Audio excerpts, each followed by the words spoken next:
Shalom Israel, giving honor and praise to the Most High God for the reading and the understanding of His word. And family, I want to wish every king, every queen, every prince, and every princess, I want to wish you to the Friday night Sabbath. And once again, family, thank you for bringing us in with your brother this week. Family. In regards to the royal gathering, as of this past Wednesday, there is only 45 seats left.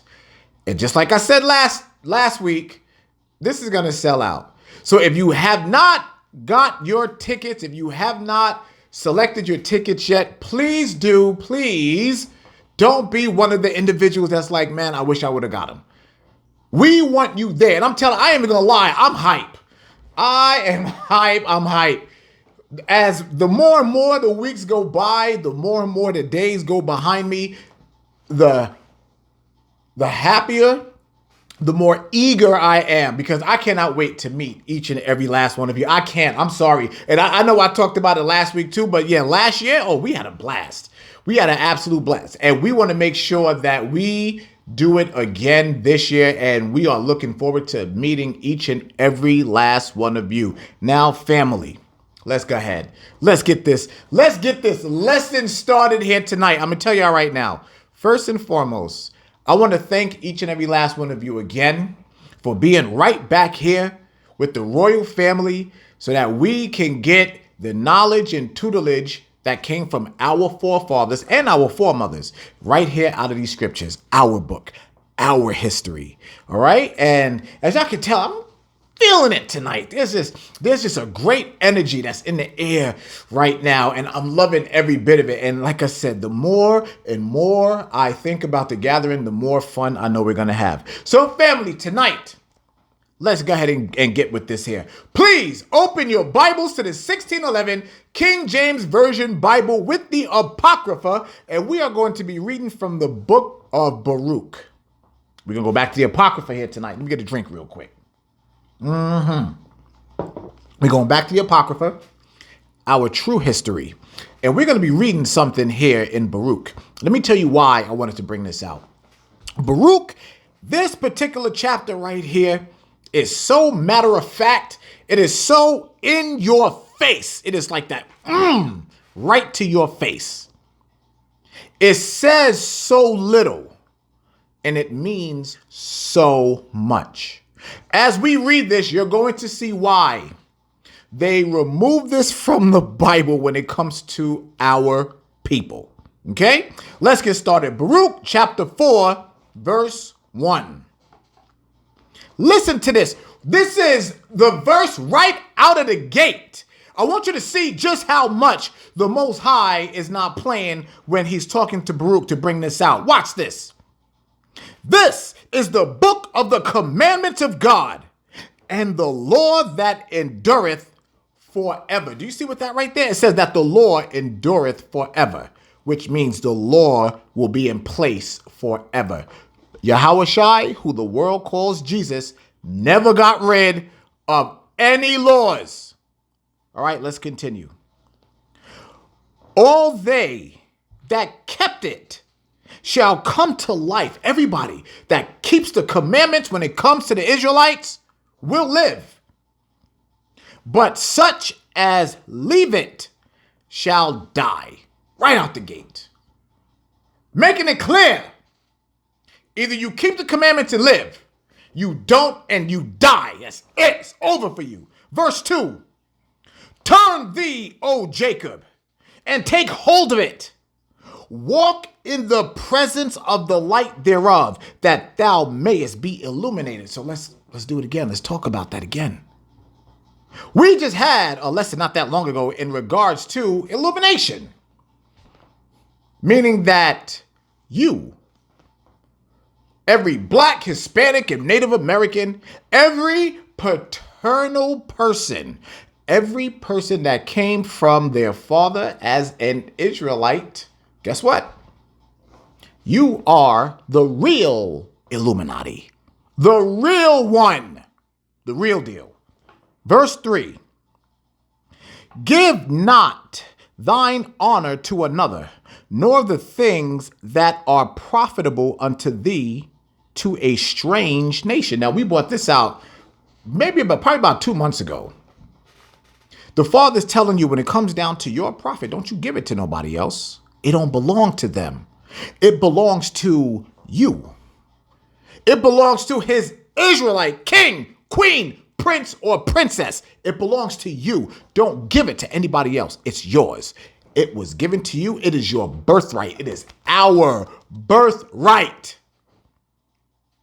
Don't sit there and take what was given to us and give it to another nation.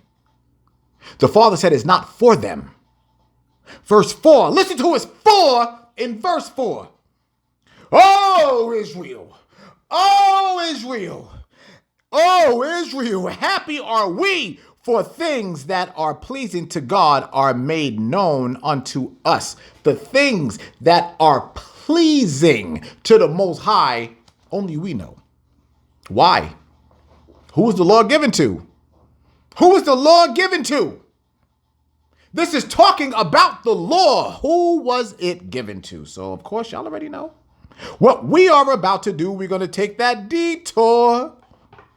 And let's go to the New Testament. I want to bring this out the Old Testament, being that we're reading from the Apocrypha. Let's deal with the New Testament, because you'll have that person out there, them niggas only talk about the old stuff. Okay, well, let's hit this New Testament and see what it says. Let's just see. Please, family, I want you to go to the book of Romans, chapter 9 and verse 4. The book of Romans, chapter 9 and verse 4. And this is going to put it into complete, perfect, contextual context. Watch this. That's right, contextual contact. Romans, chapter 9, verse 4. Who are Israelites? To whom pertaineth the adoption? It tells you right there. To the Israelites that are pertaining to the adoption. What is that adoption? That adoption are those that are selected, the chosen. It's only Israel. It's only us. And glory and covenants and the giving of the law and the service of God and the promises. All those things are for who? Go back to the very beginning. What's the third word in this verse? Israelites. Who are Israelites? The law was given to us, for us, by our Father, the Most High God of Israel. Bottom line. That's it. That ends all arguments. All right, so now let's go back to Baruch chapter 4, verse 4. Let's read that one more time. And who was it about? It was about the Israelites, right? So, New Testament, Romans 9:4. Let's go back right here to Baruch chapter 4, verse 4. Oh, Israel, happy are we, happy, smiling. For things that are pleasing to God are made known unto us. Verse 5. Be of good cheer, my people, the memorial of Israel. Yea, ye were sold to the nations, not for your destruction, but because ye moved God to wrath, ye were delivered unto the enemies. So the Father's letting us know the only reason why we are enduring what we are enduring is because we broke his law. And because we broke his law, and because we continue to do the things that the Father told us not to do, because we want to continue to go against what he says. He said, you know what? I'm going to bring these other nations up over you. I'm going to make them your leaders. I'm going to make them your masters. I'm going to make you serve them. All of you kings, queens, princes, and princesses. I'm going to make you serve your enemy. How insulting is that? Verse 7. For ye provoked him that made you by sacrificing unto devils and not unto God. Now, remember, like I said, we brought this out not that long ago, but we didn't read the whole thing. And now I want to read the whole thing because we're coming back to it. Ye have forgotten the everlasting God that brought you up, and ye have grieved Jerusalem, that nursed you. There's a particular land, a land right now. If our feet were to touch that soil again, that land would get happy. Remember not that long ago, maybe about 2-3 lessons ago, I told everybody that we need to go out back and walk barefoot on the earth again to be reconnected. Can you imagine going back to the place where the Father originally had proclaimed, destined, and chosen for you, which is the land of Israel? And your feet was to touch that soil? Because remember, y'all got to think. I really want y'all to think. We were taken and we were spread out all over the world on a soil that is foreign to us, that we don't know about. And our spirits, the inside, the burning inside of us wants to get back to Jerusalem. But when we do get back to Jerusalem, it's going to be a brand new one. Do y'all understand just how much the Most High loves us when he says that he is going to give us a brand new land, something that no one has ever seen before, never created, never. And all of that is going to be given to us. All of these people that were beaten and downtrodden, all of these people that suffered the consequences of what our God did to us. He said, through all of these whoopings and all of the persecution that I'm going to put you through, I am going to make sure that everybody on planet Earth is going to be able to see you. They're going to watch as you go into your new place that they are never to be allowed in. All praises to the Most High. All praises to him. That's right. The Father said it. All right, let's continue. Verse 9. For when she saw the wrath of God coming upon you, she said, hearken, O ye that dwell about Zion, God had brought upon me great mourning. For I saw the captivity of my sons and daughters, which the everlasting brought upon them. So this is telling you our history. It's letting you know everything that has happened with us, the sons and the daughters. As you see, he's mentioning the men and the women, not just the men, because the Bible has the tendency to speak in a male vernacular. And a lot of times, a lot of our sisters feel left out of these types of things. But the Bible speaks in a male vernacular and is talking about everybody. But I love these particular verses when it mentions the sons and the daughters. Let's read this one more time. For I saw the captivity, that's slavery. For I saw the captivity of my sons and daughters, which the everlasting, which the Father brought upon them. With joy did I nourish them, but sent them away with weeping and mourning. That's a very heavy statement. Let's talk about that for a second. Let's read that one more time. With joy did I nourish them, but sent them away with weeping and mourning. Now, why would Baruch do that? Why would Baruch be so joyed, be overjoyed at the fact that he is talking to his brothers and sisters, letting them know all of these horrible things that's happening, because they understood that there's a light at the end of that tunnel. You have to understand their way of thinking was so much different than ours. They, first and foremost, they knew who they were. They knew that they were royalty. They knew that when they died, they'll come back. That's where the weeping and all of that comes from. They knew that in the future, they were going to come back. And when they did come back, that they were going to be in captivity. You have to remember, this is the mindset of kings and queens, princes and princesses. You have to remember, they went from royalty. They went from being looked upon as the greatest on earth to being reduced to the scum of the earth. You gotta remember that, family. We were put all the way on the bottom. Even in the curses, when the Father says that we will be a byword and an astonishment. That's why y'all got to know those curses. Y'all got to know them, read them, study them, and go over them. And make sure that you take that and apply it to what's happening in today's culture and environment, because it all verifies. The Father lied about nothing. Neither did our forefathers and foremothers. Let's continue. Verse 12. Let no man rejoice over me, a widow and forsaken of many, Who for the sins of my children am left desolate because they departed from the law of God. Do you understand what that says? The reason why we are in the conditions that we are in today, because we left the law. And what? Here we go. Here's my soapbox. Y'all already know. Christianity. What does Christianity always try to promote? That the law is done away with. We no longer have to keep the law. Jesus got rid of all that. White Jesus did. He told everybody that, but he didn't get rid of a damn thing. He got rid of nothing. Nothing. All the laws are in place. There's several things that has gone away because Christ came in. First and foremost, remember, the Levitical priests, the tribe of Levi, they were responsible for making sure that all of the other 11 tribes were fed. That was their job.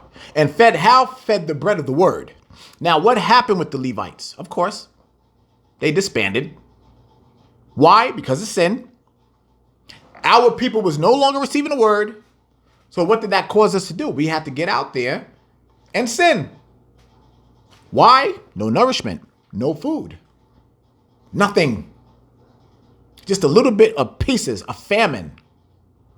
Another famine, which we're getting ready to go through again. So what happened? Yahushua came.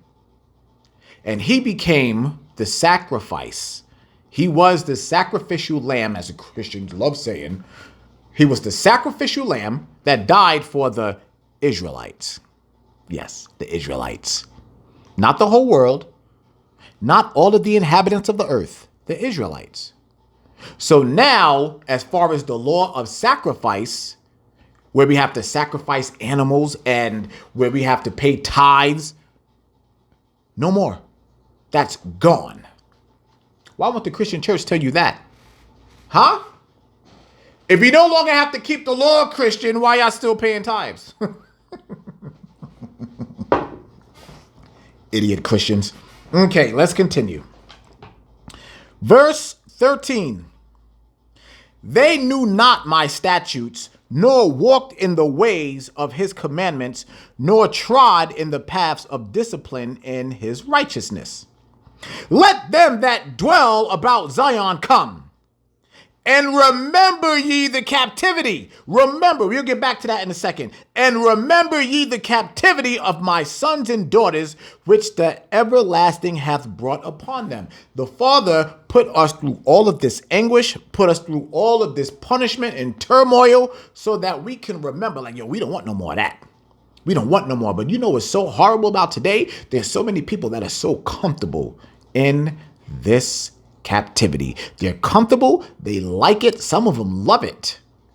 Some of them love it so much, they don't want anything to change. Some of them love it so much when people like myself and other brothers and sisters are bringing out this truth, you know what they do? They mock, scoff, and laugh at us. That's fine with me, though. You know why? Let me tell you what's going to happen.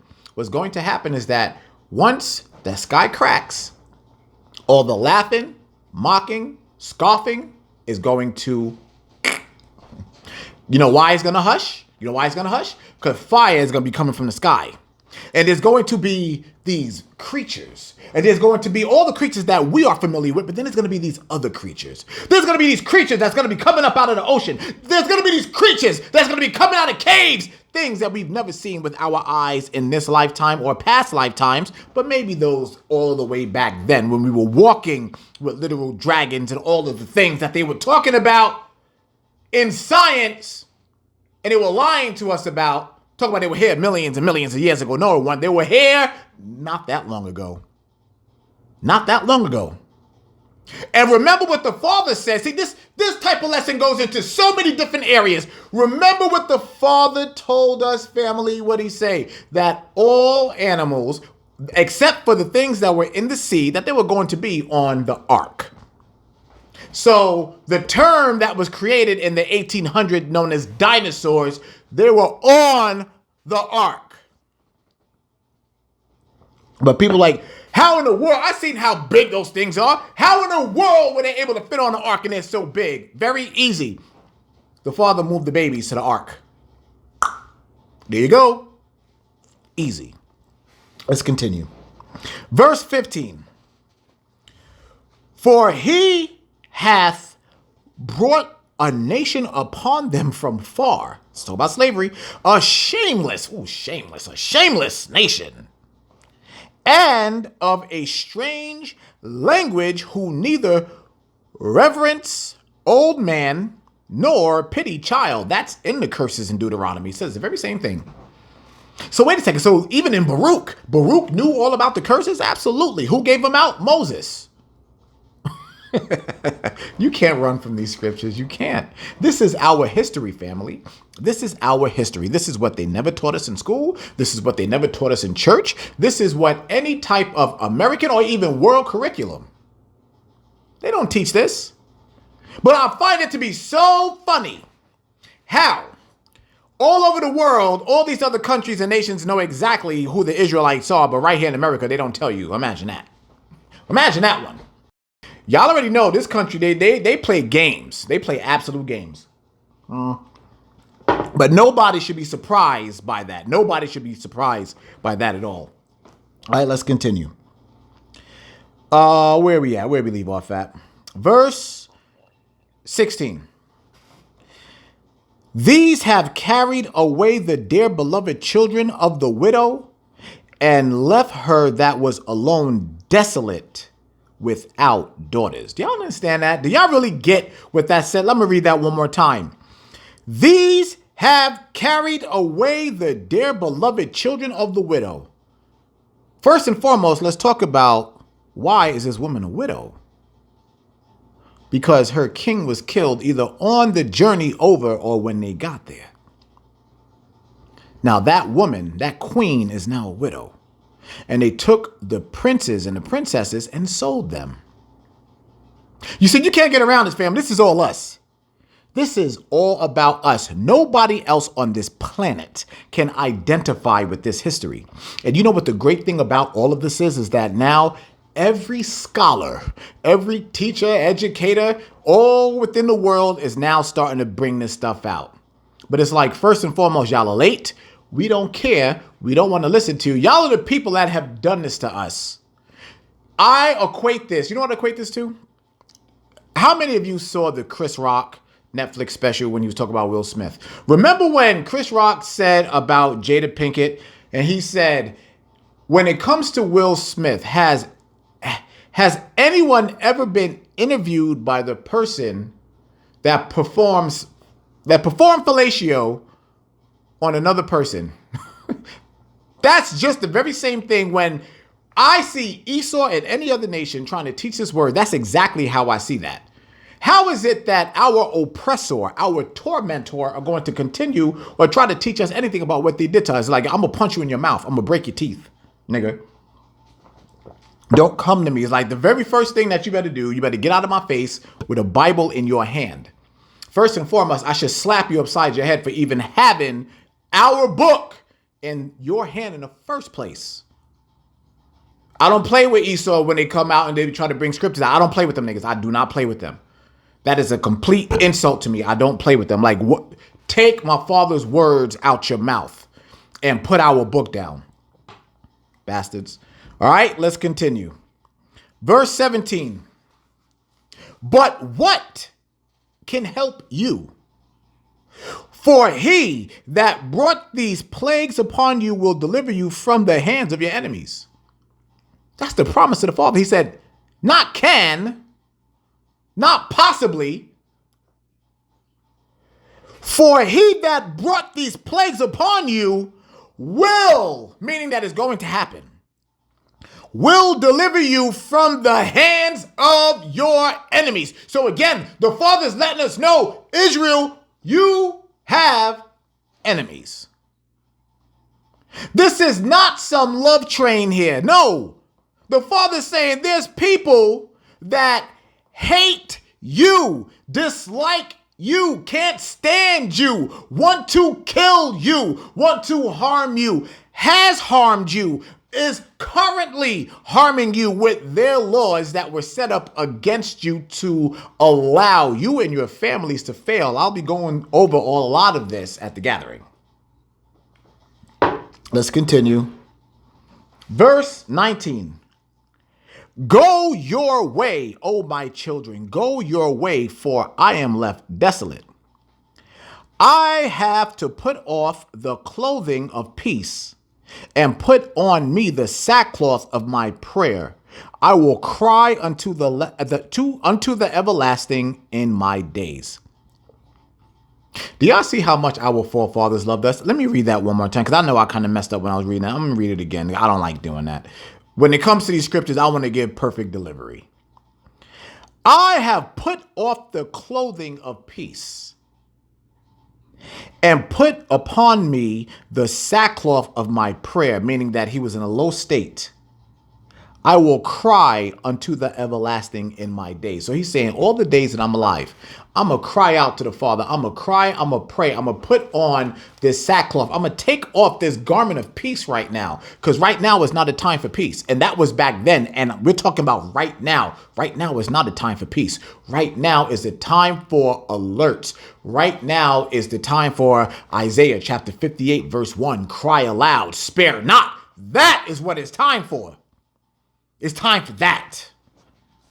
But people they're not trying to deal with it. Nope, they want that kumbaya. Let us all hold hands. Let us love our enemy. Let us bring our enemy into the fold that was never promised to them, that the Father said they will never get into. That includes Esau. Well, let's use their whole name. That includes Edom, Moab, and Ammon. Those three people will never see the congregation of the Lord. Never, as it is written. And yet you have people who sit here and try their best to get their enemy into the kingdom. It's a damn shame. All right, verse 22. For my hope is in the everlasting. Y'all understand what that means? This Baruch is saying, I'm not worried about y'all down here. My hope is not in you. My hope is with the Father. And that's where all of ours need to be as well. For my hope is in the everlasting, that he will save you. Will. Meaning that you're not saved yet. So for all of the idiot Christians that just happen to say, oh, I'm saved. No, you're not. This here is future tense. You're not saved yet.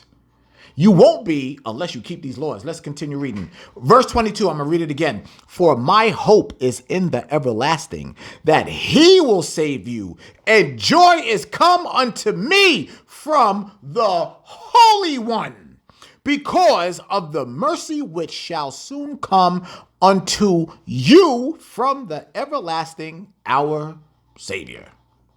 Wow. And you have to understand now, some people, the first thing they start doing, wait a second, I thought Yahushua was the Savior. Yeah, he is the Redeemer of Israel. Who is pulling the strings? Who's making it happen? Who's giving the orders? Who is the one that said, nobody knows the day or the hour but me? That's the Father. Even Yahushua doesn't know when it's going to happen. The Father never told him. That's why this is saying the Father is going to be the one that's going to save us. Christ and the angels and the 144, like I said, they're going to be in the mission. They're going to be the one carrying out the orders.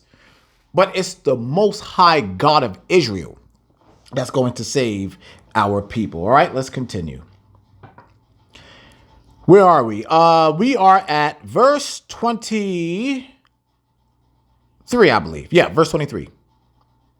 For I sent you out with mourning and weeping, but God will give you to me again with joy and gladness forever. Why is Baruch saying this? Why? Why will the Most High give each and every last one of us to Baruch again? Why?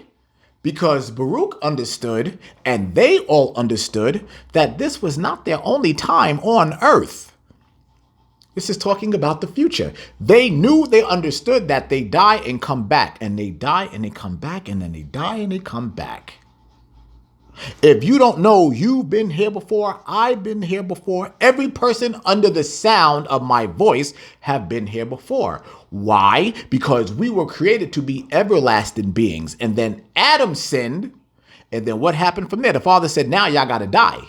But did that change the course of what the Most High was doing? No, that spirit is still alive. Now it's just coming through a different vessel. But if things would never change, if Adam would have stood up and said, Father, this is my fault, I let this happen, we would still be in our original bodies. But Adam didn't do that, though. Adam took another route. Adam said, nah, Father, this is the woman that you gave me. That's a man. I don't want to deal with none of that. All right, verse 25. Wait, are we there? No, verse 24. Like as now the neighbors of Zion have seen your captivity. Stop. The neighbors of Zion. Again, separation. All of these other nations and stuff that see you, Zion, Israel, Jacob, they see you. They're looking at you. Watch this.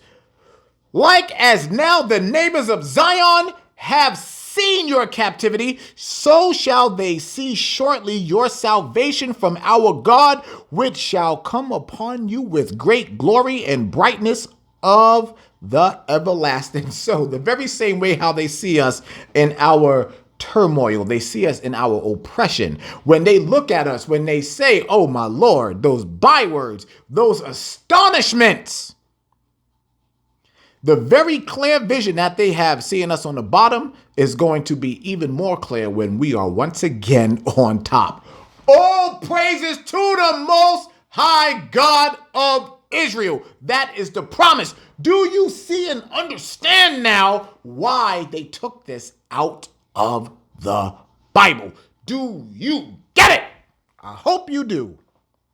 Verse 25. My children, suffer patiently the wrath that is come upon you from God, for thine enemy hath persecuted thee, but shortly thou shalt see his destruction. Whoa! I don't care how you feel. I'm reading it again. Watch this. Let's read this one more time. My children, suffer patiently the wrath that is come upon you from God, for thine enemy hath persecuted thee, but shortly, thou shalt see his destruction and shall tread upon his neck. All praises. I can't stop saying all praises. This is why I'm telling you. This is why I said at the beginning of this lesson, this is so in your face. Right there. The Father's making it known to all of these other nations. He said, just as much as you see my children and their turmoil, just as much as you oppress my people, boy, wait until it's your turn. The Father made sure he said that to these other nations. He said, wait until I get my hands on you. Woo! That just gives me butterflies. I cannot wait. Now, of course, I am in no way, shape, form, or fashion. I am not trying to call in the day of destruction early, because that's going to be a horrible day.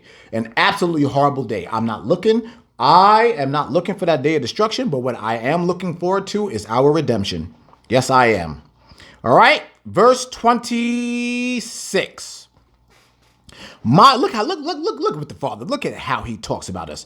My delicate ones have gone rough ways and were taken away as a flock caught of the enemies. Be of good comfort, O my children. You see that possession? That's almost like the Most High going, come here. Right here. That's right. Y'all bring it in. That's right. Y'all my babies. Y'all my babies. Yep. Y'all been messing up. And I saw what you did down there. But I still love you, though. I still love you. This is the Father talking to his children. Do y'all get and understand what's coming out? What this is actually saying? Man, let's continue.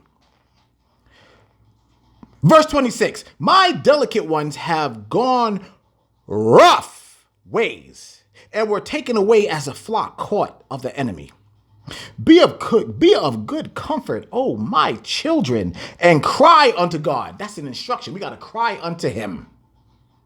Cry unto God, for ye shall be remembered of him that brought these things upon you. For as it was your mind to go astray from God, so being returned, seek him 10 times more.